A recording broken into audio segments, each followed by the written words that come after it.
Making a Murderer star Stephen Avery is innocent because laptop was wiped, claims nephew. Stephen Avery's nephew Brad Dassey, Brandon Dassey's half-brother, has claimed that his stepmom Barb Tadych allegedly wiped pornography off the family's laptop before it was seized by authorities. In 2019, Brad claimed Barb told him she had hired a person to reformat the computer. Now Brad has told The Sun online that Stephen is innocent and he believes his stepmother sacrificed Stephen and Brandon for Scott and Bobby. We were driving up to see Brandon when he was in custody in 2006. I was in the back seat of some black vehicle with Bob, he said. She asked, "If somebody erases your computer, is the stuff really gone? Is it for sure gone?" And I said, "Well, no." I told her the truth. Someone can run special software and get all the stuff back and see what you did. And that was the moment as I've realized that something went finally wrong. They are not guilty.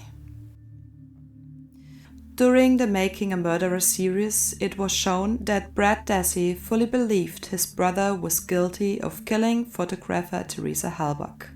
But since then he has made an astonishing change of heart and has revealed to the Mirror the reasons why in the few interview above.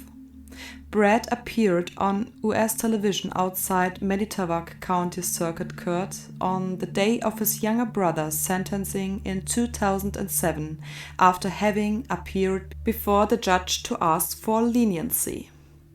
At the time, he told a reporter that he agreed with the judge sentencing on 16-year-old Brandon to an extent, insisting he thought that Stephen Avery had coerced him and that the schoolboy didn't understand the whole process. However, now more than 10 years on from the death of tragic Teresa on Halloween 2005, Brad says he was wrong and that the Netflix documentary shows a level of corruption no one knew existed at the time. He testified that he lied to investigators during the 9-day trial, which ended when the jury took just 4.5 hours to find him guilty. Brad says, "Whether I thought they were guilty at that time or not has no influence in how I feel today and shouldn't influence the minds of the world on how they should feel about me or my actions at the time either. I clearly didn't have all the facts. I clearly wasn't aware of the sick and disturbing corruption that went on. It was a time I should have said no comment because after coming out of that courtroom, I had about 50 cameras in my face pressuring me to talk. I clearly wasn't prepared. In a person's everyday life, if they aren't used to something like that, they clearly don't know how to react. And you could see it in my face." Now, after binge-watching every episode the day it was released, Brad says Making a Murderer has completely swayed his opinion. In this footage, the dad also says he's been the victim of online trolls who have lambasted him with criticism for originally believing his brother to be guilty. And he adds that the benefit of hindsight has given him time to reflect his original belief. He added, "We also have to understand emotions were flying at the time. Right out of the head, everything was extremely chaotic and our heads were not on the right spot at that given time. We didn't know what to think exactly, and honestly, I think for the news to dig into the past is a cop-out. Nobody clearly knew all of the corruption back then. It was 10 years in the making with this new Netflix series, and honestly, I'm glad it's out there. Tons of supporters see what corruption has happened to my brother and are furious of the injustice, and that's all that clearly matters at this point going forward." Barb denies any misconduct or wrongdoing and, according to The Sun, has taken out a restraining order against Brad.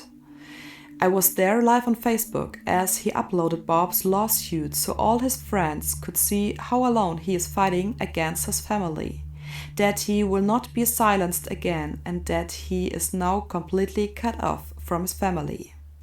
By the way, Barb lost and Brad is allowed to continue to publish his opinion and the truth.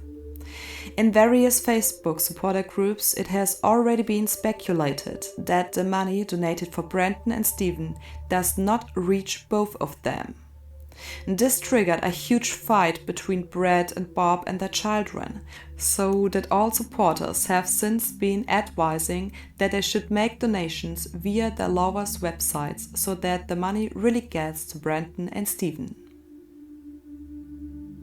The allegations are significant because earlier this month, Stephen Avery's lawyer, Kathleen Zellner, made a groundbreaking revelation that places Stephen's nephew, Bobby, at the scene of the crime.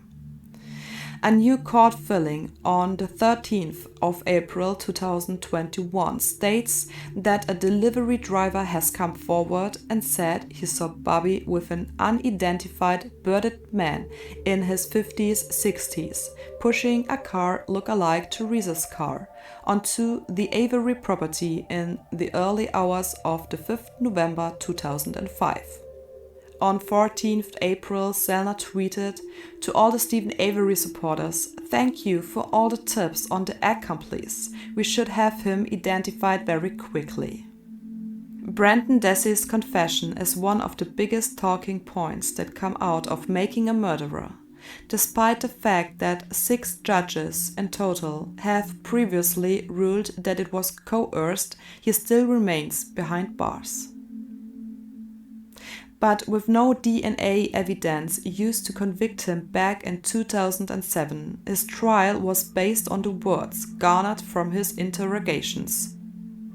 Many believe that he was coerced into confessing into a part in the murder of Teresa Halbach, while others have defended the confession as being true.